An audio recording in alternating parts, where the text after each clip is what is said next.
सभी को जय बाबा की।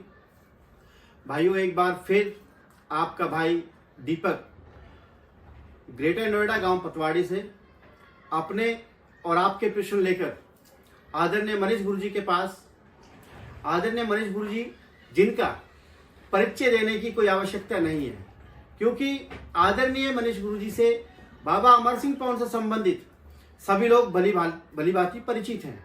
आज का मेरा विषय बाबा अमर सिंह पवन और गुरु गारव की अमर कथा। तो आइए करते हैं मनीष गुरुजी से इस विषय पर चर्चा। आदरणीय मनीष गुरुजी, गुरुजी सर्वप्रथम आपके चरणों में कोटि कोटि नमन करता हूँ। आज का प्रश्न है कि आपके द्वारा लिखित पुस्तक बाबा अमर सिंह पवन गुरु अमरा का संपूर्ण इतिहास, जो इस वक्त मेरे हाथ में है, उसमें आपने गुरु गारव का सर्वश्रेष्ठ गुरु माना है, यानी बाबा अमर सिंह पवन के विषय में सर्वाधिक जानने वाले और सर्वाधिक सर्वोत्तम विद्या वाले गुरु माना है। तो कृपया मुझे गुरु गारव जी के विषय में बताइए कि वो कौन थे और उनका बाबा अमर सिंह पवन के साथ क्या संबंध था और उनकी बाबा अमर सिंह पवन के पूजन में क्या भूमिका रही। गुरु गारव साहब जी शायद मेरे जीवन का सबसे पसंदीदा विषय है, और मैं समझता हूँ कि एक ऐसी शख्सियत, एक ऐसी हस्ती जिसके कारण आज जितने लोग अमर सिंह पवन को मान रहे हैं, उसका एकमात्र कारण गुरु गारव साहब। बाबा अमर सिंह पवन के इतिहास के सबसे महान गुरु, एक महान साधक, एक महान उपासक, एक महान ऐसी हस्ती जो बाबा के सत्य, उनके तंत्र से संबंधित गूढ़ रहस्य और उनके विषय में सर्वाधिक जानने वाली और उनसे संबंधित तंत्र और उस विद्या से पूर्ण रूप से परिपूर्ण गुरु गारव साहब उत्तर प्रदेश में डिस्ट्रिक्ट बागपत में खेड़ी खामपुर एक ग्राम है जो वहाँ के रहने वाले थे। और जैसा कि उनके परिवार से ज्ञात होता है, क्योंकि मैंने पहले भी कहा है कि मैं बिना प्रमाण के कोई बात करता जो चीज़ है वो प्रमाण, जो मैं कहता हूँ वो सत्य रूप से कहता हूँ। तो जो भी उनकी प्रणाली अभी चली आ रही है, जो उनके परिवार के लोग हैं, जिनके वो पूर्वज रहे, उनसे जो ज्ञात है वो ये है कि उन्हें बाल्यकाल से ही जिज्ञासा रही कि वो बंगाल जाएं, वहाँ से जादू सीखें। जैसा पहले होता था कि भाई जादू सीख के आएंगे, तो वो अपनी युवावस्था का आते आते ना इतना जिज्ञासु हो गए कि वो घर से ही भाग के बंगाल चले गए। और वहाँ लगभग 12 वर्षों से भी अधिक उन्होंने अपने गुरु के सानिध्य में कठिन तप करके और इस तंत्र साधना को सीखा, इस सिद्धि को सीखा। जहाँ तक मैं समझता हूँ कि वो क्योंकि ये जो विद्या है ये अघोर से संबंधित है, और मुझे लगता है कि शायद वो अघोर ही रहे जी, क्योंकि इतना तंत्र जो है नॉर्मल व्यक्ति के बस के नहीं कर सकते, हर आदमी नहीं कर सकता। तो अपने गुरु की यहाँ जो चीज़ें पूजन होती थी, वो देवता जैसे अमर सिंह परेत, जैसे मैंने पिछली बार भी डिस्क्राइब करा था मेरे इंटरव्यू में, गथिया चौकी, बंगाली कालका जी, टोल बावरी, हनुमान चौकी, यानी हनुमान जी के तंत्र से संबंधित ज्ञान।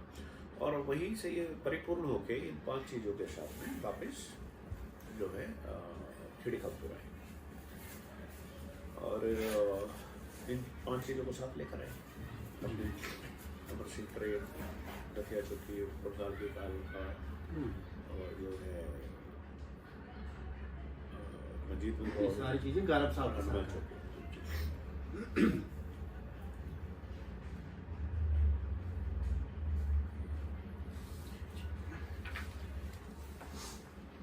इसके बाद मुझे एक प्रश्न याद आया कि कुछ लोग कहते हैं कि गारव गुरु बंगाल गए और वहां उन्हें एक बच्चा दिखा, वो अमर सिंह पवन था। उन्होंने उसे गोद में उठा लिया और साथ ले आए। इसके बारे में क्या कहें? तो वो बच्चा जीवित था या मृत था? पहला अगर मैं भी एक प्रश्न करने का अधिकारी तो हो ही रहा है गोद यार। में उठाया है तो वो बच्चा जीवित होगा। और फिर वो अब सबके चीज पे खेलने लगा। हाँ, ये भी एक और सवाल फिर है गुरु कि- गारव ने उन्हें पाला भी होगा, हाँ, वो बड़ा भी हुआ होगा। बड़ा भी हुआ होगा। तो भैया कहाँ है वो? गुरु गारव की प्रणाली में होना तो चाहिए, किसी ने तो गोद लिया होगा उसे। क्या बकवास है यार, कैसे विश्वास कर लेते हैं आप ऐसी बकवास पे? ये सब खुद की बनाई कल्पनाएं, मनगढ़ंत कहानियां, दंत कथाएं, जिन्हें कुछ समझ नहीं आता ना, और गुरु भी बनना है कि हम तो गुरु जी हैं, लेकिन गुरु जी के शिष्य जब पूछते हैं तो वो स्पीचलेस हो जाते हैं। तो फिर जैसी भी मनगढ़ंत कहानियां मन में आती हैं उन्हें गढ़ना शुरू कर देते हैं। ये उन सब की देन है, मनगढ़ंत कहानियों की देन। जो मैं बात करता हूँ ना, प्रमाणित सत्य की बात करता हूँ। मैं तो आपको साथ के साथ उदाहरण देता हूँ, चलता हूँ। आप मेरी बात को इससे टैली कर सकते हैं।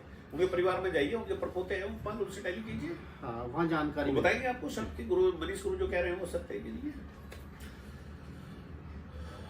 चलिए झूठी कहानी को तो छोड़िए, आपको सत्य से अवगत कराता हूँ सत्य क्या है। तो जैसे मैंने कहा कि प्रसिद्ध मुनि यानी अमरसिंह प्रेत, यानी जब गारव गुरु इन्हें बंगाल से लाए तो वो इन्हें अमरसिंह प्रेत कहते, जैसे मैंने पिछले इंटरव्यू में बताया था। और क्यों प्रेत कहते थे ये उन्हीं को पता होगा। उन्होंने कभी भी इन्हें पितृ या बाल रूप नहीं कहा। ना तो वो इनका जमुना स्नान करते थे स्टार्टिंग में जब ये बंगाल से आए, ना ही कोई बलि प्रथा थी इनके नाम से, ना हुक्का लगता था, ना कोई धोला था, ऐसा कोई भी चीज नहीं थी। वो केवल और केवल इनके तबाक करते थे, यानी उबले हुए चावल और उसमें घी बुरा डालकर मीठे चावल, जिसे तबाक कहा जाता है। जैसे रविवार में किया। रविवार, ठीक है।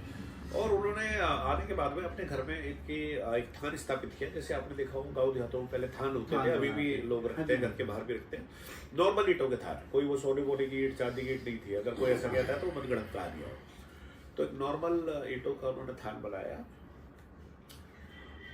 एक दिन उनके नजदीकी गाँव 99 में उन गारव गुरु ने अमरसिंह प्रेत को किसी कारण से एक ब्राह्मण स्त्री में छोड़ दिया। वो कारण उन्हें नहीं पता होगा, जिसका इलाज किसी से भी नहीं हो रहा था। अब यहाँ से शुरू होती है कहानी गुरु बामन भुरिया की जी, जिसमें बामन बड़े और भुरिया उनके छोटे भाई थे, और दोनों ही बहुत अच्छे भगत थे जी। इसलिए 99 में उन दोनों भाइयों को उस समस्या के समाधान के लिए बुलवाया गया। अब जब बामन ने ब्राह्मण स्त्री के अंदर बाबा को देखा, जिसको अमरसिंह पौंड बाबा कहते हैं, तो अपने सामान्य तरीके से कहा कि भाई मेरे साथ चलेगा तू, तो चल। तो उन्होंने कहा ठीक है चल चल। तो वो उस स्त्री को छोड़ के उनके साथ चले। बामन गुरु को लगा कि भाई अब तो जो है इलाज हो गया है, जो भी इसमें प्रेतात्मा थी या जो भी इसमें था वो चीज़ तो घट गई और स्त्री जो है ठीक हो गई।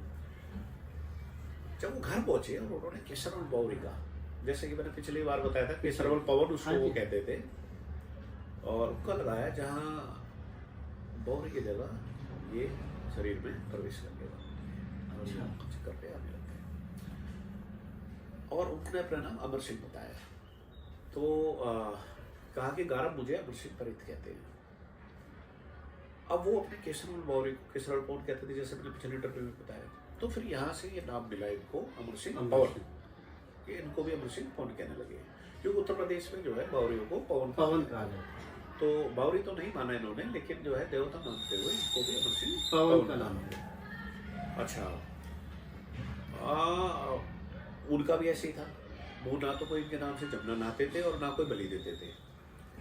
वो 6 महीने में एक बार इनका तबाक करते थे, और केवल रविवार इनका हुक्का लगाते थे, और बाकी 6 दिन अपने केसरवल बावरी का हुक्का लगाते थे।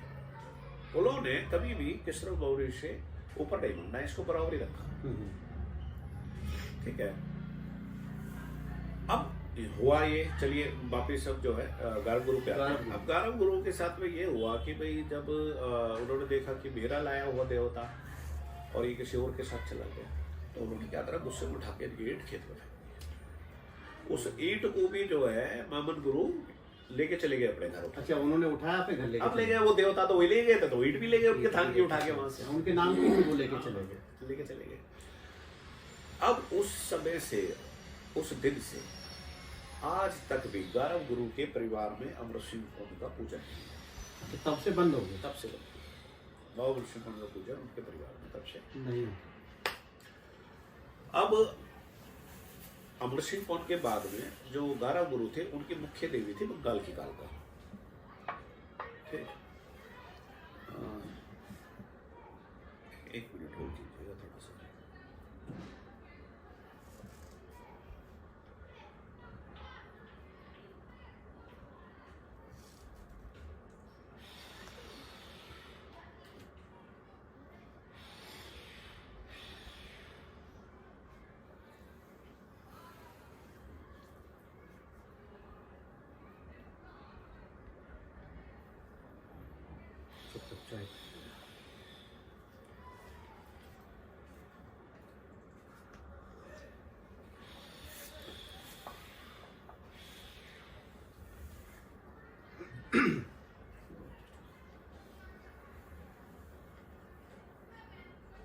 इन्हें कहिए कि इन्हें लोकेशन भिजवा दी हमने, बाहर जाकर जी।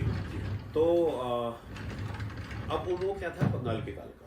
ठीक है, अब बंगाल की कालका का जो वो प्रसाद देते थे उसको मैं आपके सोशल मीडिया पे नहीं कहना चाहता, लेकिन वो उस एक्टिविटी के कारण और उस प्रसाद के कारण जो है एक मुश्किल और जिसके चलते उनको पूरे गांव ने मृत्यु दंड दिया। जो एक्टिविटी उनकी उस माता के प्रसाद से संबंधित रही थी वो इस तरह की थी कि पूरे गांव ने उनको मृत्यु दंड दे दिया। मतलब कुछ उन्होंने गलत हरकतें की और मृत्यु दंड देने की मंशा से बिटोरा होता है गाँव में, बिटोरा जिसमें उपले रखे जाते हैं। हाँ, एक वो झुग्गी टाइप बनाते हैं जिसको बिटोरा कहा जाता है। उस बिटोरा में और उसमें उनको कहा कि भाई इनको जीवित ही बंद करके और इसमें आग लगा दो, मतलब इसे जीवित ही जला दो। पूरे मारने की साजिश की है। बिल्कुल साजिश क्या, वो मृत्यु दंड था पूरे गांव की तरफ से कि भाई इन्होंने ऐसा कार्य किया है। उस समय जो समय था उस समय मनुष्य बलि होती थी, तो वो एक मनुष्य बलि का चक्कर था जिसके कारण तो वो बंगाली की कालका का प्रसाद जो होता था।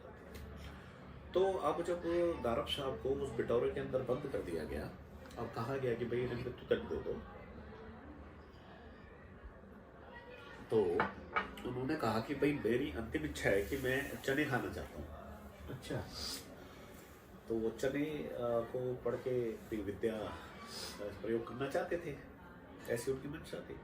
अमर सिंह कौन तब तक जा चुका था इनके अनुसार, लेकिन हुआ ये कि फिर वो चने उनके हाथ में आए और उन्होंने जलते हुए बिटोरे में अपनी तंत्र विद्या का प्रयोग करा, मंत्रोच्चारण करे, जो उनके बाद से लेके आज तक, मैं कह रहा हूँ मुझ तक भी उन मंत्रों को, उन तंत्रों को आज तक कोई नहीं सीखा। मतलब किसी को पता ही नहीं है कि वो आज भी केवल और केवल लोग ये जानते हैं कि बलि का पूजन कैसे किया जाता है, बस। और ये तो ऊर्जा इतनी ज्यादा है कि ये ट्रांसमिट होती है एक दूसरे से, तो नॉर्मली बस वो ट्रांसमिट हो जाते हैं और सब कह देते हैं भाई हमें गुरु जी गुरु जी।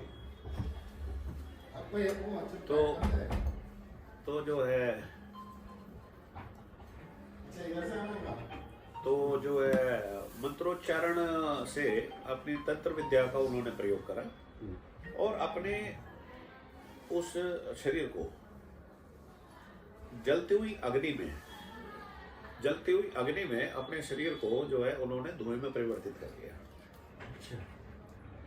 और धुएं में परिवर्तन करके अपने शरीर को उस जगह से बाहर निकाल कर और गांव के बाहर फिर से मनुष्य रूप में परिवर्तित करके बैठ गए। बंद बिटोड़ा से अपने आप को निकाल के जलती हुई उसमें, मतलब वो तो तंत्र जानते थे, वो ज्ञान था, संपूर्ण ज्ञान था, संपूर्ण ज्ञान था। मैंने पहले ही कहा कि महान साधन। तो अब अंत में क्या है, वो गांव वालों को उनसे हाथ धोनी पड़ी कि वो उन्होंने माना कि भाई जो है ये तो सर्वोच्च गुरु है और इनसे हम नहीं वो जीत पाते किसी भी परिस्थिति में किसी भी तरह से, ऐसा उन्होंने मान लिया। तो अब उस समय पर फिर उन्होंने ये मानते हुए कि अनुचित है देवी बंगाल की कालका को जानवर की, नर जानवर की बलि पर राजी किया या उनसे आग्रह करके उनको आग्रह किया और उनको बनाया, जो जानवर की बलि आप दूसरे अखाड़े में इनके नाम से देते हैं जी उस पर गुरु गारव साहब ने आज तक कभी भी कोई अपना शिष्य नहीं बनाया, और हो सकता है कि उनके पास इतनी विद्या थी, वो इतने तंत्र ज्ञाता थे कि उन्हें शायद कोई योग्य शिष्य मिला ही नहीं उसको जानने के हाँ, लिए। उसको जानने वाला है, किसी के अंदर जिज्ञासा थी नहीं। गुरु गारव साहब का नाम केवल इन्होंने अमर सिंह पौड़ ने चलाया और उन्होंने इन्हें अमर किया। ये जहां भी गए वहां इनके नाम का जयकार। जयकार। जहां भी जिस भी पूजा प्रणाली से रहे हमेशा गुरु गारव का जयकार लगा। और मामन भुरिया के गुरु के से लेकर यहाँ तक अपने अंतिम समय तक गुरु गारव ने कभी अमर सिंह पौड़ का नाम नहीं लिया, लेकिन उनके अंतिम समय तक भी बाबा ने उनका कभी साथ नहीं छोड़ा बहुत बढ़िया। और उनके साथ रहे। ये गुरु गारव और अमर सिंह पौड़ की अमर कथा है। बहुत बहुत आभार, बहुत बहुत धन्यवाद गुरु जी। भाइयों, जैसा कि आदरणीय गुरु जी ने हमें बताया कि जिससे अभी तक बहुत से भक्त जन अनजान थे, मैंने आप सभी से निवेदन करता हूं कि हमारा ये चैनल सब्सक्राइब कर लें, ताकि मैं इसी तरह गुरु जी के माध्यम से आप सब तक बाबा से संबंधित ज्ञान पहुंचा सकूं। और अगली वीडियो में माता कराली, जो कि अपने आप में एक बहुत बड़ी शक्ति है, उनके विषय में जान सके। इस वीडियो को जरूर लाइक कर लें, और जो भी आदरणीय मनीष गुरु जी द्वारा लिखित पुस्तक बाबा अमर सिंह पौड़ गुरु अमरा जी का संपूर्ण इतिहास को पढ़ना चाहते हैं, वो रामघाट जमुना घाट से मंदिर के बाहर बैठे फूल वाले, बबली या करण खिलौने वाले, या रविवार को मंदिर पर सफाई के लिए गुरुजी की तरफ से लड़के जाते हैं, आप उनसे भी ले सकते हैं। दूर रहने वाले मुझसे या आदरणीय गुरुजी से संपर्क कर सकते हैं, ताकि उन्हें कोरियर के द्वारा पुस्तक पहुंचा दी जाए। मेरा नंबर स्क्रीन पे है सामने 9810860092। आदरणीय गुरुजी का नंबर भी 2 नंबर गुरुजी के लिखे हुए हैं, आप इन पे कॉल कर सकते हैं। आदरणीय गुरुजी और आप सभी से इजाजत लेता हूं, और बता दीजिए मेरा। गुरुजी का नंबर 9891192582 और दूसरा नंबर 7982623497 है। आदरणीय गुरुजी और आप सभी से इजाजत लेता हूं, और अगली वीडियो में आप सभी के लिए गुरुजी के साथ माता कराली का विषय लेकर आऊंगा। और सभी को जय बाबा अमर सिंह। जय हो आदरणीय गुरुजी।